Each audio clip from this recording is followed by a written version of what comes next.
আপনি কি জানেন Xiaomiর কাছে আছে একটি ফুললি অটোমেটিক ফ্যাক্টরি যেটি 24 ঘন্টা চলে কোনো রকম লোকজন ছাড়া এবং এটি প্রত্যেক সেকেন্ডে একটি ফোন তৈরি করে। এই ফ্যাক্টরিটি ৮১,০০০ বর্গমিটার পর্যন্ত বিস্তৃত। এই ডার্ক ফ্যাক্টরিটি অপারেট করে সম্পূর্ণ অটোমেটিক, যেটিতে কোনো লাইট নেই, কোনো শিফট নেই এবং কোনো মানুষ নেই। কিন্তু কিভাবে সম্ভব? এটির সম্পূর্ণ কৃতিত্ব হলো Xiaomiর এআই পাওয়ার ম্যানুফ্যাকচারিং সিস্টেমের, যেটিকে তারা বলে হাইপার ইন্টেলিজেন্ট ম্যানুফ্যাকচারিং সিস্টেম, সংক্ষেপে হাইপার আইএমপি। পৃথিবীতে অনেক অটোমেটিক ফ্যাক্টরি আছে, কিন্তু এটি এত স্পেশাল কেন?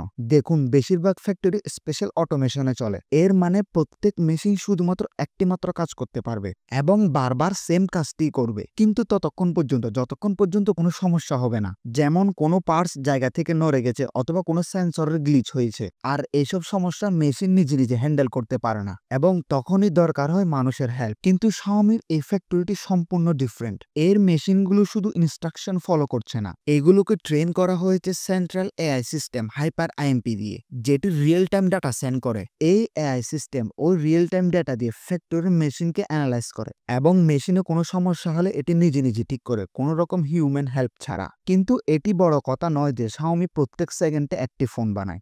বড় কথা হলো অনেক বড় একটি শিফট হয়েছে চায়নাতে। চায়না অনেক পাওয়ারফুল একটি কোড ক্র্যাক করেছে, যেটিকে অটোমেশন এট স্কেল বলা হয়। মানুষ চায়নাকে ভাবে সস্তা লেবারের দেশ, কিন্তু তারা এটা ভাবছে না যে চায়নার ফ্যাক্টরিগুলো শুধু লো কস্ট লেবার দিয়ে পূর্ণ নয়।